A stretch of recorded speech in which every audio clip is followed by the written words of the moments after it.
now. Can we go? Yep. Digestive system. So I'll just show you a couple items here, or structures. This is the largest salivary gland.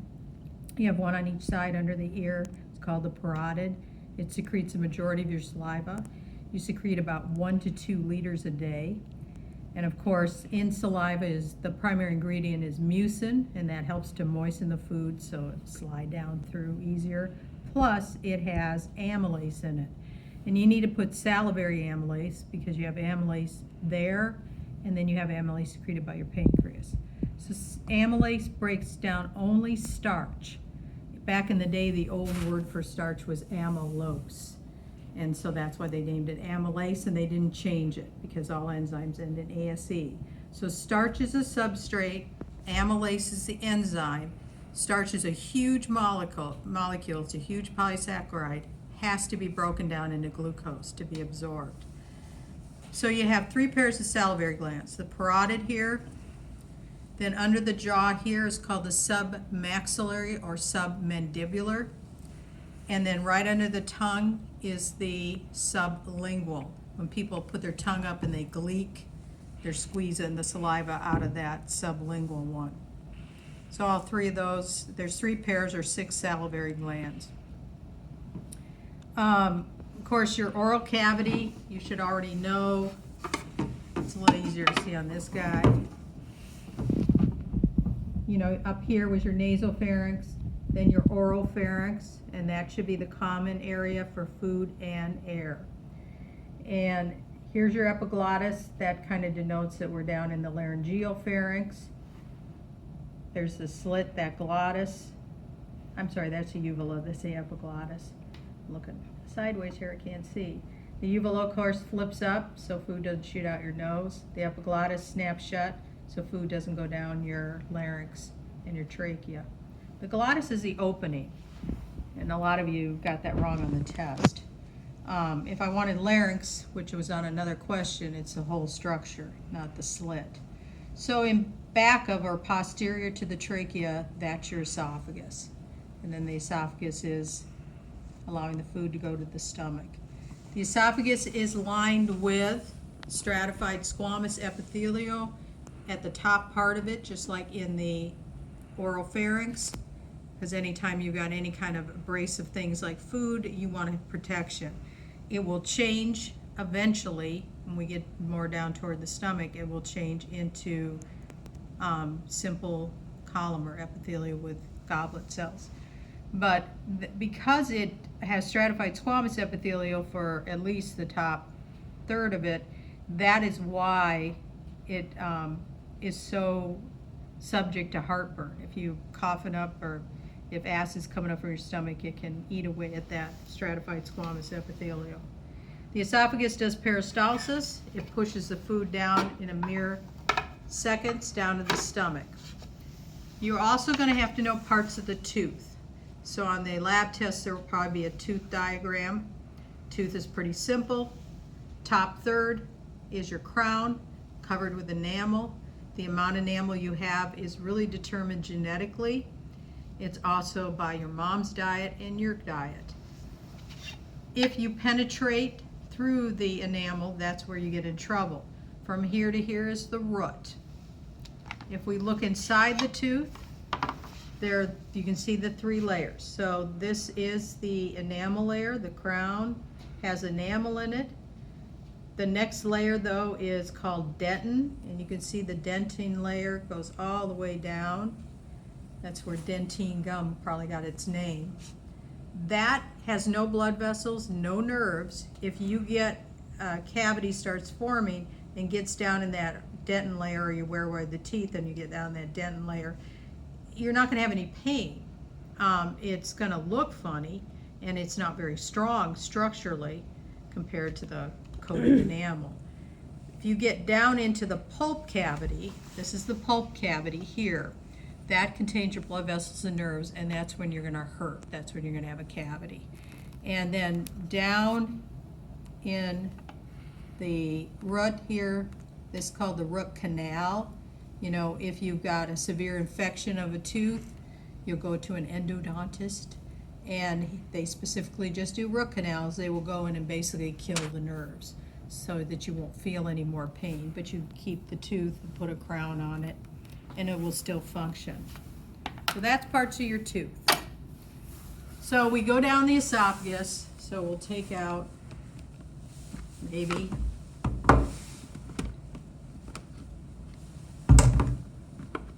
all right, so there's your esophagus in yellow. Okay, your trachea long ago split. There's your diaphragm, and there's your liver.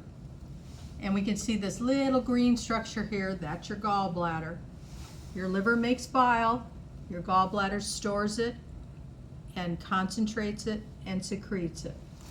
And then we will go into, food doesn't go into the liver, but I need to pull this out for you to see. And there's the gallbladder, okay? It's easier to see on a diagram, but you've got a hepatic duct, a cystic duct, and the bile duct. And I've gone over those in your notes. Your stomach is a hollow organ. It sits on your left side. Most people's stomachs are, I'm not sure this is the right, there. It's not fitting very well. Okay. Your stomach can hold about a gallon of liquid, about 4 quarts at a time. Usually you don't put that much in it. Right here, the diaphragm helps this sphincter. This is called the cardiac sphincter. It's also called the lower esophageal sphincter. You actually have an upper esophageal sphincter, which is just a constriction. It's not really a structure. See that little narrowing there? That helps to separate air from food. Otherwise, when you swallow, air would have a tendency to go down there. You would burp a lot more. So lower esophageal sphincter, you can call it that, or cardiac sphincter. Stomach should lay like this in a J. If you're short like me, it lies like that in a C. That's why sometimes shorter people have a little more stomach issues. And it is unique in that the rest of the digestive system in the muscularis externa layer, okay, you have the lumen, which is the opening, and then you've got the mucosal layer, then you have the submucosal layer with blood vessels and nerves, and then you have the muscularis externa, and it's made of smooth muscle. The digestive tract has 2 layers. They have a layer of circular muscles and longitudinal muscles. The stomach has 3. It has circular, here's circular, and it has longitudinal that go up and down, and it has a 3rd layer, oblique, that goes sideways so that stomach can really churn that food. When you hear your stomach growling, it's really churning. It's doing peristalsis like mad. So you have the cardiac sphincter here, and then the pyloric sphincter here. And that pyloric sphincter really works hard. Inside the stomach, you have rugae, just like you did, these folds, just like you did in the urinary bladder. Now, the top part of the stomach is called the fundus, from here to here. When they do a gastric bypass, they basically cut out the rest of your stomach. They leave that little fundus. So you should be able to, or should not be able to eat vast quantities of food at a time. You'll feel awful. It will stretch a little though. Your stomach never shrinks. That's a fallacy. It can distend. And this rugae can stretch internally, and people have had their stomachs all the way down in the pelvis. It'll push the intestines. You know, those like hot dog eating contests. I don't know, I've never Googled to see if there's any pictures of distended stomachs, but there probably are if you want to do that. So once food is in the stomach, it's in there for about 2 to 6 hours. If you eat carbohydrates, it's out quicker because the amylase has already pre-digested it. If it's proteins and lipids, they're going to take longer. Your stomach is lined with gastric glands. Gastric glands secrete hydrochloric acid, but they also secrete the enzyme, well, I backtrack a little. The enzyme pepsin is made in the stomach. Through a series of reactions with the acid, it affects secretion called pepsinogen and changes the pepsinogen into pepsin. Pepsin is a protease, but they shortened it up. They should have called it peptinase, but they never added that ASE. Pepsin is a protease, so it breaks proteins into amino acids. There's a little lipase here. There's a little lipase in your saliva to break down fat, but not a lot. Primarily your mouth digests starch, your stomach digests protein. And of course, hydrochloric acid is the best thing we have against disease penetration, because that acid will kill most species of bacteria. It will inactivate most viruses, which is a good thing. Even that coronavirus will be killed by stomach acid. But unfortunately, it gets into your nose or eyes or ears, that's a whole nother ballgame. The food then will leave here, and it becomes a liquefied mass we call chyme, has a pH of about 4 to 5, and this pyloric sphincter only allows about 3 mils at a time to go into your duodenum. And we don't want to overwhelm the duodenum because so many things get digested there, so much food. Now if we look at the duodenum, I'm not sure this does it really good justice. You can see this green structure coming down. That's the bile duct coming down from the gallbladder. This is your pancreatic duct. It has 2 openings into the duodenum. The bile duct and the pancreatic duct merge here, and they go in through a little opening, a papillae here into the duodenum. In the duodenum, you're going to have pancreatic juice and you're going to have bile.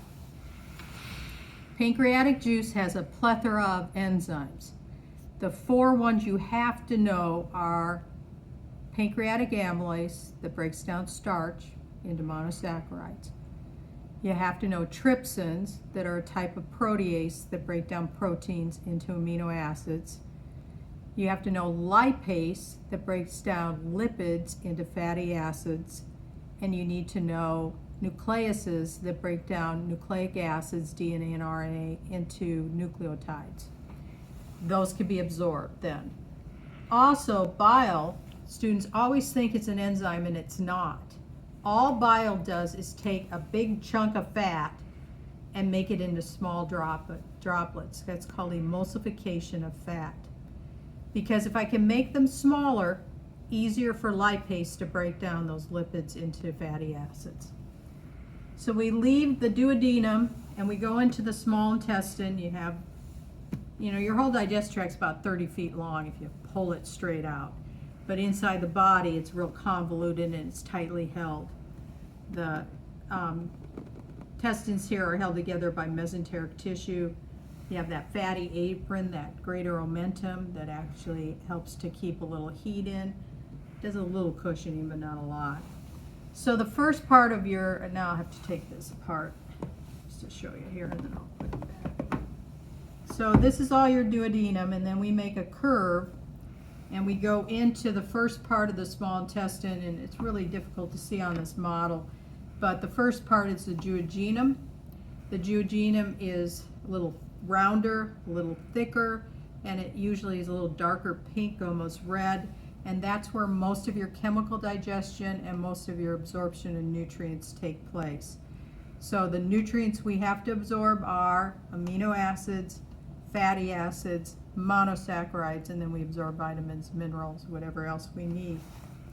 Now, the small intestine is lined with intestinal glands. It is the job of those intestinal glands to make sure everything has been broken down. So if you drink milk, milk contains lactose. That's a double sugar. It's too big to fit, too big to be absorbed. And so the intestinal glands have lactase to break that down. The intestinal glands have sucrase to break sucrose down into glucose and fructose, because again, need to get it into a monosaccharide form. The lactose got broken into 2 glucoses. And we also need to break down maltose. Maltose is a double sugar. A lot of times starch only gets broken to maltose by amylase, and so we got to make sure that maltose is broken into glucose and galactose, monosaccharides.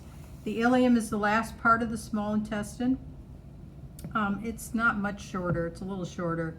than the jejunum, but it is thinner and it's a lighter pink. And then the last part, the ileum, makes a curve, and it's going to go into your large intestine through right here. I should put this back in here. This is easy. Okay, this is called the ileocecal valve here. So whatever couldn't be absorbed by the small intestine goes through that ileocecal valve. It falls into the cecum. It's a pouch. And at the bottom of the cecum is your appendix, full of lymphatic tissue. To make sure that bacteria fall in there, they're killed. We don't want bacteria from the large intestine going in the small. That's why the ileum is lined, the last part of the ileum is lined with what we call Peyer's patches. You should remember that from the lymphatic unit. So the cecum fills with undigestible material. And then we simply go up the ascending colon, across the transverse, down the descending. We make a curve called the sigmoid colon, and then end up here in the rectum. It is the job of the rectum to store fecal material. At the base of the rectum, can't really see it here, is the anal canal that is lined with the two sphincters, the external and then the internal sphincter, and then you defecate out the anus. The main function of the large intestine is to reabsorb water from undigestible material. And if it doesn't absorb enough, you have diarrhea. If it absorbs too much, you are constipated. And you can get several diseases like colitis and Crohn's disease and spastic colon are all disorders of the large intestine, or they call it the colon. What else? Pancreas, again right here, lies under the stomach for the most part. And there's your spleen, just for reference, doesn't have anything to do with digestion. And that should be it for the digestive system.